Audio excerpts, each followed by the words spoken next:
Nakailang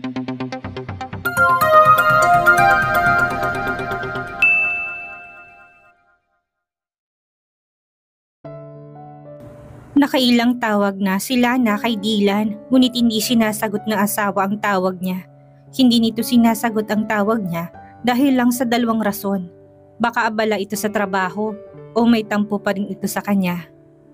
Sana ang una lang ang rason, ayaw niyang may tampo sa kanya si Dylan. Masanay kasi siyang palagi siya nitong nilalambing at sinusuyo. Ngunit kung kailangan niya itong suyuin, gagawin niya. Nagdesisyon siyang mag-iwan na lang ng voice message. Hello Dylan, I think you're busy. Anyway, I'm sorry about my rude attitude these past few weeks. And earlier, hindi ko mapaliwanag ngayon. Pero pasensya ka na sa akin ha. I know that you miss me. And I miss you too so much. Malambing niya pang sabi. You know, I talked to a friend earlier and I realized that hindi ko na pala gustong mamuhay ng single. Because technically, hindi naman na talaga ako single since I'm married to you, right? I had so much to tell you. When you get home, may mahalaga rin ako sasabihin sa'yo and I think it will be a good news for you. Napahawak si Lana sa puso na may konting bump na. She's on her 13th week now.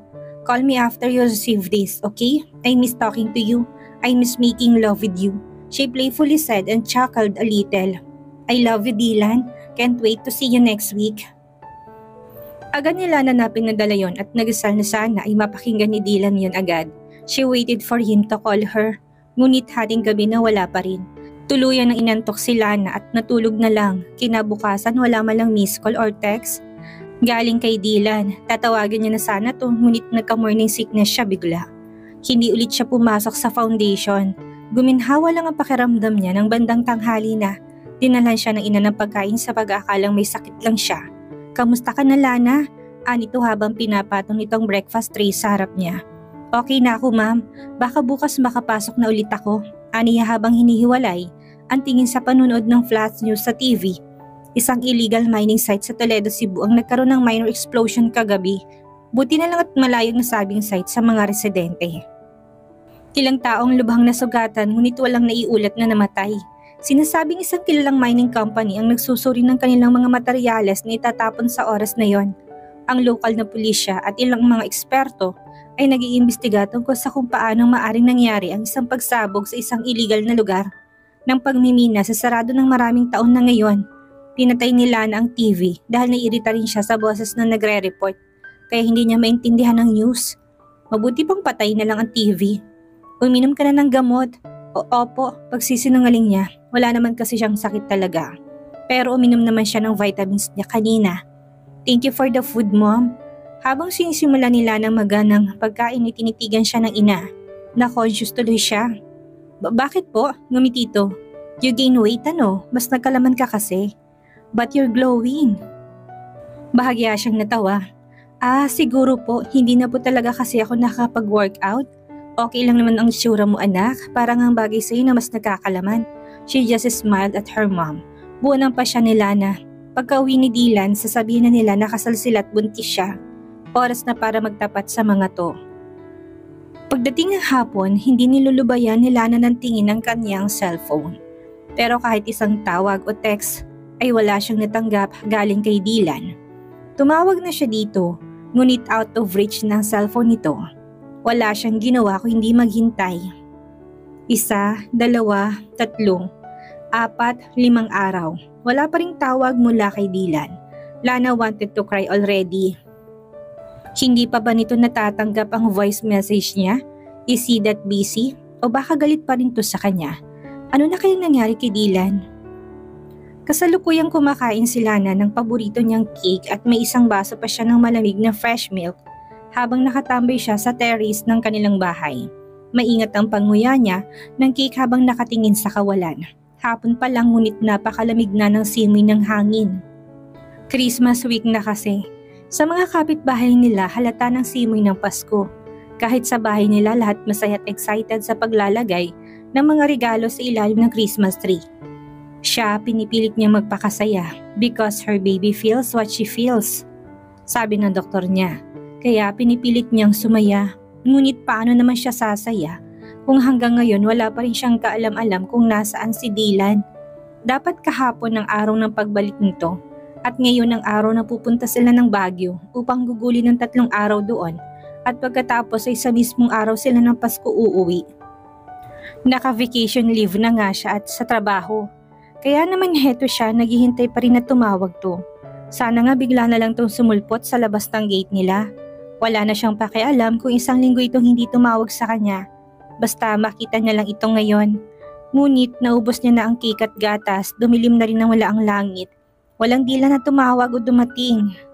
Lana iha, tawag sa kanya ng Lolo Rex niya nang magkasalubong sila sa hagdan. Napatingin sila na dito.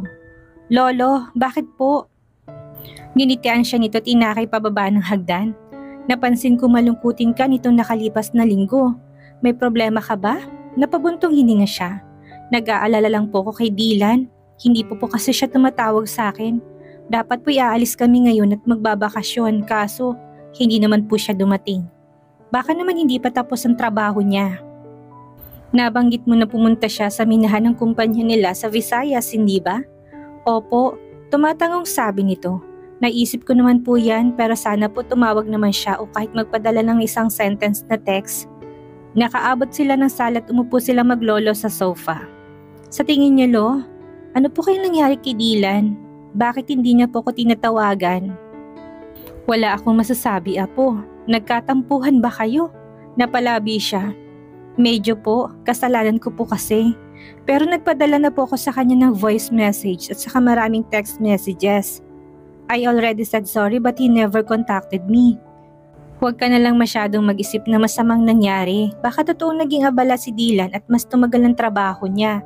Baka rin nawala o nasira ang telepono niya at kaya ikaw hindi niya matawagan, ani ng matanda. Sa tingin mo ba walang dahilan kung bakit hindi kayo makapag-usap ni Dylan? Umiling siya. Meron po siguro, ngunit ano yon? Yun ang gustong malaman ni Lana, ngunit parang ang labo. Ganito Lana, hayaan mo munang mga problema, maliwanag. Sigurado akong makakapag-usap at makikita ulit kayo ni Dylan. Magsimba tayong buong pamilya bukas. Ipagdasal mo ang relasyon nyo at magpakasaya ka na muna hanggang sa darating na Pasko. Nakangiting sabi ng kanyang lolo at saka hinaplos ang kanyang buhok. Lalo kang gumaganda ngunit lagi namang malungkot. Keep the bad vibes away, alright? Napangiti si Lana sa katinanguan ng kanyang lolo. Pagkuway niyakap niya ito. Oo nga, kailangan niyang iwasang maging malungkot. She'll just pray that Dylan would eventually call her. At sana ligtas lang ito. The day before Christmas came, the first thing Lana looked for was her cell phone. Laking dismaya niya nang wala pa rin kahit na anong missed call or text mula kay Dylan. Pagbangon niya pinilit na lang niyang ngumiti. She touched her little bump that's barely hard to notice by others. Good morning baby, Noche Buena na mamayang gabi, but still no sign of your daddy. She sighed, but we'll be happy for this day and tomorrow. Malay natin mamaya biglang sumulpot si daddy mo, hindi ba? Bumangon na siya ng tuluyan at saka mabilis na gumamit ng banyo. Naligo at nagayos na siya bago bumaba para saluhan ng pamilya niya sa agahan. Umaga pa lang ngunit ang lahat ay abala na para sa Noche Buena mamayang gabi. Lalo ng mom niya na personal na maghahanda ng pagsasaluhan nila mamaya. Pagkatapos ng masasayang agahan ay inabala na lang ni Lana ang sarili niya sa pagtulong niya sa kanyang ina sa pagbibig at paghahanda. Nagawa nga ni Lana na abalahin ang sarili niya ngunit mabilis siyang mapagod kaya't mayat-maya ang pahinga niya. Ngunit pasimple lang ang ginawa niyang pamamahinga at hindi siya masyadong nagpapakita ng pagod dahil baka mapansin ng ina. Dumating ang Noche Buena and they celebrated it happily like the past Christmas Eve. Walang nababanggit sa kahit anong problema kaya naman masaya lang sila.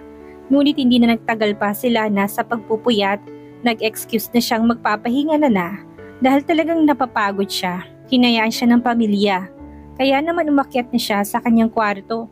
Lumabas siya sa balcony ng kwarto at kaagad na yumakap sa kanya ang malamig na simoy ng hangin. Merry Christmas, Dylan.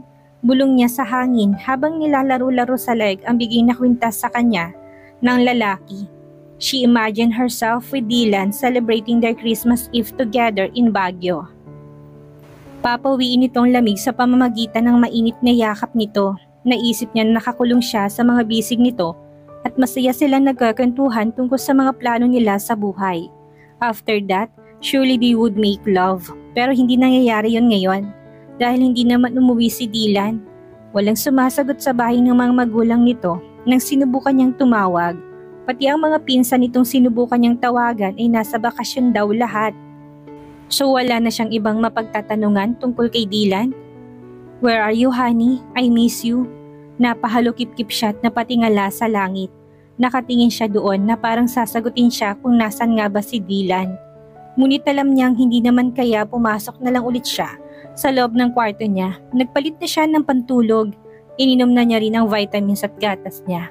Pagkatapos niya magsipilyo, humiga na siya sa kama. Naririnig niya pang tawanan sa ibaba, ngunit hindi na talaga niya kayang makisali. She lightly touched her tummy and murmured, "I love you, baby." Nagdasal naman siya na sana magpakita na sa kanya si Dylan. Tatanggapin niya lahat ng rason nito sa hindi nito pagkontak at pagpapakita sa kanya. Basta magkita lang sila ulit, diretsong isip niya. Kahit anumang mangyari sa pagkikita ulit ni Dylan, he's still her husband and the father of her child. Magiging pamilya na sila, sigurado yan. Nagising si Lana dahil sa sunod-sunod na pagkatok sa pintuan niya. "Lana, iha?" dinig niyang sabi ng ina. Nagmulat siya ng mata. "Come in, Mom." Bumukas ang pinto at dinaluhan siya ng ina. "Good morning, Lana. Merry Christmas." "Bumangon ka na. Magsisimba pa tayo ngayon, remember?" Tumango siya. "Okay, Mom. Mag-aayos na po ako and then I'll join the breakfast." "Great." Hinalikan siya nito sa noo. "Don't be sad this day, alright?" She answered yes and she started fixing herself.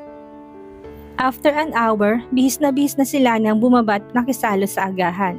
Lahat rin ay nakaayos na para sa pagsisimba nila. They attended a special Christmas Mass in a Christian church. Nagdasal ng maigi si Lana at humingi ng kapatawaran sa lahat ng mga pagtatago niya ng katotohanan sa pamilya. She gave thanks to the Lord for all the good things He has done in her life. Pagkatapos humingi siya ng lakas para makapagsabi ng totoo sa kanyang pamilya. Siya ay nanalangin din para kay Dylan at para sa kanilang relasyon.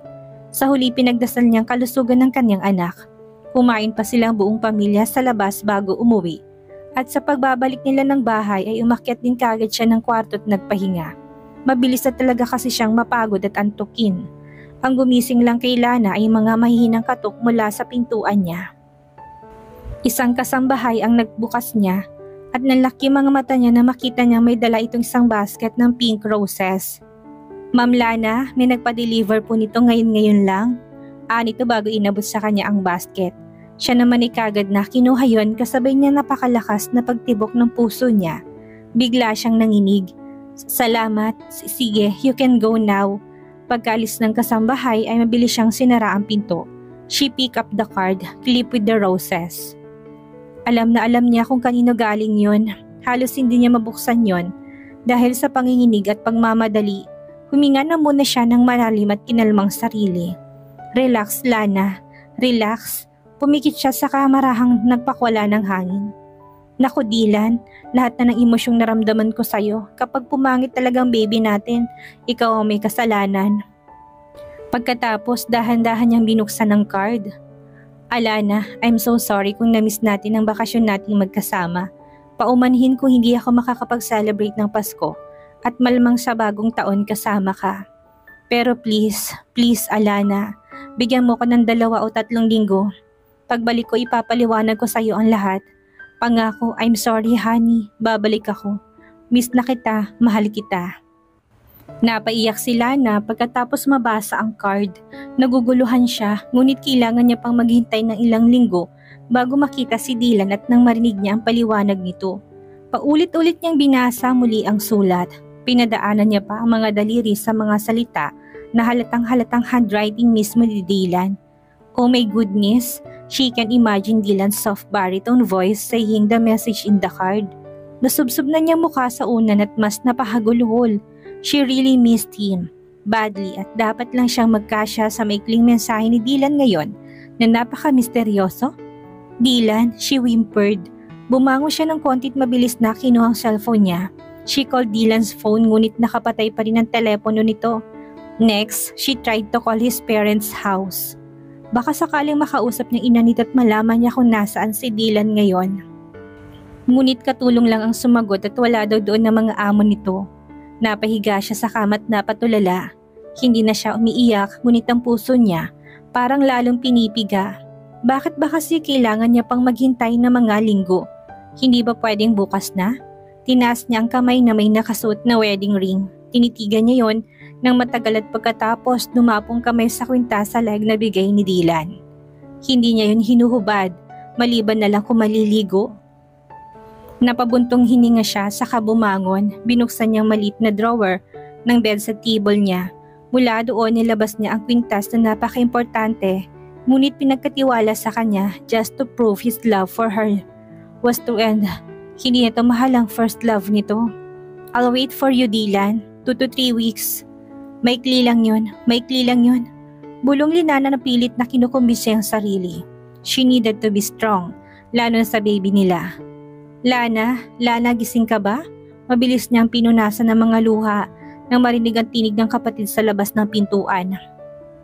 Tumayo siya, hawak-hawak pa rin ang kwintas at nang buksan ng pinto ay umarteng kakagising lang. Why? Inaantok kunwari na wika niya. Ang hilig mong matulog nitong mga nakaraang araw, kain tulog ka lang.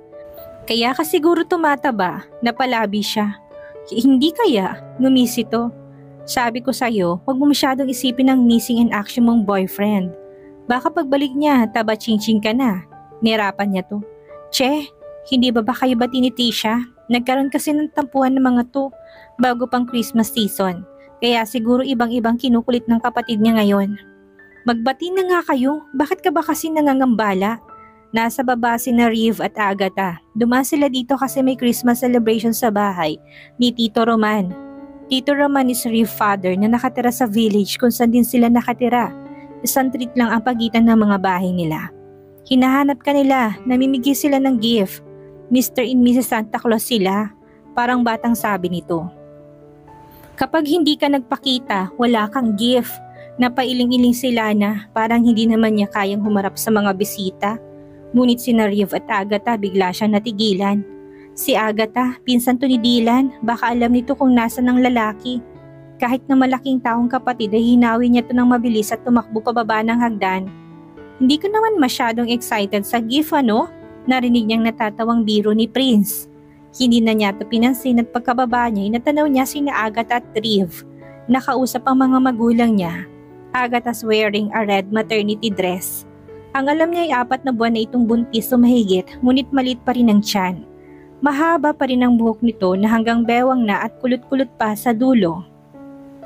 Ang ganda-ganda naman ito kaya naman bigla siyang na-conscious sa itsura. Napatras siya at babalik sana sa kwarto para tingnan ang sarili sa salamin. Ngunit nakita na siya ni Agatha. Hi Lana, nakangiting bati nito sa siya nilapitan. Merry Christmas. Gumanti na lang din siya ng ngiti dito. Merry Christmas Agatha, you're looking fab. Motherhood becomes you. Nagyakap sila at nagbeso. Thank you Lana, then she stared at her. Bakit? You look so gorgeous, lalo kang gumaganda. True in love ha? Tukso pa nito. Salamat, medyo nahihiya niya sabi. Actually, tingin niya sa sarili pumapangit na. Lana, lumagpas ang tingin niya kay Agatha at napunta sa asawa nito. Lumapit si Riv sa kanya na nakasuot ng red polo shirt. Katerno sa asawa nito at black slacks. Naging Valentine's ang Christmas dahil sa mag-asawa.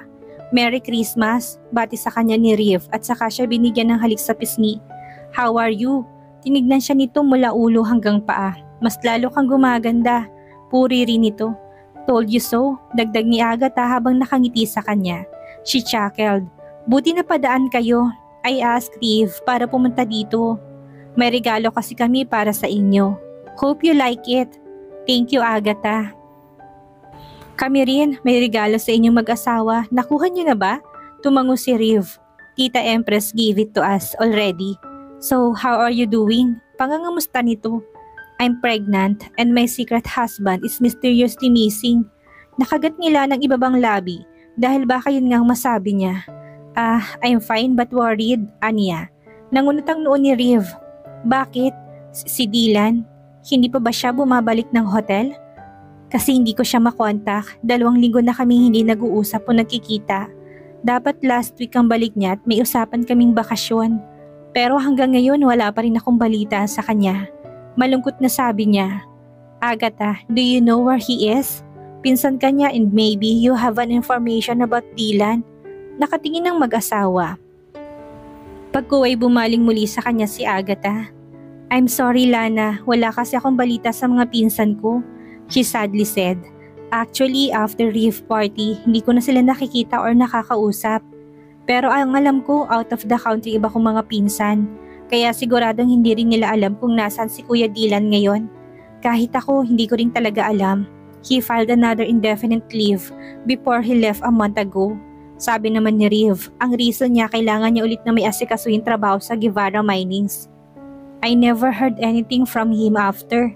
She sighed and tried to smile. Dead end na naman siya. Talagang maghihintay na lang siya sa pagbabalik ng asawa. Siguro kailangan na lang niya talagang magkasya sa pinadala nitong roses at mensahe. At least the card assured that he'll be back and he love her still. Thanks anyway, aniya sa dalawa. Maghihintay na lang siguro ako, babalik naman siya, sabi niya. She told them with a positive tone in her voice. I'm sure he will. Huwag ka nang malungkot, Lana. Everything's going to be fine, Agatha said enthusiastically. Reeve, tawag ni Prince sa kaibigan. May papakita pala akong business proposal sa'yo. Sandali lang to. Mabilis na nagpaalam si Reeve sa kanila at saka sumunod kay Prince sa office room sa itaas. Iiling-iling si Agatha. Si Reeve talaga, kahit Christmas, hindi papapigil basta tungkol sa trabaho. That is Reeve. Kahit sa school noon, seryoso tutok siya sa studies. Oh, I know that necklace, biglang sabi ni Agatha habang nakaturo sa kwintas ni Dylan. Nahawak niya pa pala, inangat niya yon. Ito, kay Dylan to eh. Matamis na ngumiti si Agatha habang nakatingin sa kwintas. Binigyan niya ba yun sa'yo? Oo, bakit? Alam rin kayo ni Agatha ang istorya sa likod ng kwintas na yon, nabigay yun ng first love ni Dylan. Hindi malabong alam nito. Malapit to sa mga pinsan, kinuha ni Agatha ang necklace at sinuri-suri. At last, he removed this. Akala ko hindi niya natutatanggalin at binigay niya pa sa'yo. Wow, he's really into you, Lana. Naku, wag mo nang pakawalan si Kuya Dylan. You also know the sentimental value of the necklace? At saka, nagaling niya sa first love niya. Biglang napatingin sa kanya si Agatha, takang-takang itsura nito. Ha? First love? Bahagyatong natawa, siya naman ang takang-taka sa naging reaksyon nito. Oo, sabi niya't ng mga pinsan niyo, nagaling yan sa first love ni Dylan. Nagtalo pa nga kami kasi ayaw niyang hubarin yan. Akala ko kasi in love pa siya sa first love niya. Lalong dumoble ang pagtataka sa buong mukha ni Agatha, tila naguguluhan. Baka nagkakamali ka, Lana, umiling siya. Hindi, yun talagang sabi nila, napailing din ito. That's impossible, paano ang first love ni Kuya ang magbibigay nito? Bakit naman imposible? Tinitigan ni Agatha ang pintas saka binalik ulit sa kanya. Nagpaturo ako sa expert nung teenager pa ako kung paano mag-melt ng silver at kung paano mag-design. And that necklace is my first and last creation. Napamata si Lana dito. Next, her heart was thumping very fast. Bumalik sa isipan niya ang katanungan niya noon kay Dylan tungkol sa first love nito. He chuckled. Hindi pwedeng maging kami. Ang rason ni Dylan ay age gap. Ngunit hindi naman daw sobrang batang matanda ang first love nito. Ngayon ni Lana lang ulit napansin, ano nga bang totoong rason kung bakit unrequited ang unang pag-ibig nito? Napalunok siya nang makaisip ng isang posibleng sagot. She looked at Agatha. You made this? So ikaw ang tumanguto. Ako ang nagbigay kay Kuya Dylan yan. Natigagal na lang si Lana, parang naiiyak siya. Maraming tanong ang bumabagabag sa kanyang ulo at gusto niyang masagot ng lahat. Si Agatha kaya ang first love ni Dylan niya? Naitanong pa ni Lana sa sarili. At dito na po nagtatapos ang 19 na kabanata ng ating kwento at sana'y muli niyo po akong samahan sa mga susunod pang kabanata. Maraming salamat po at ingat po tayong lahat.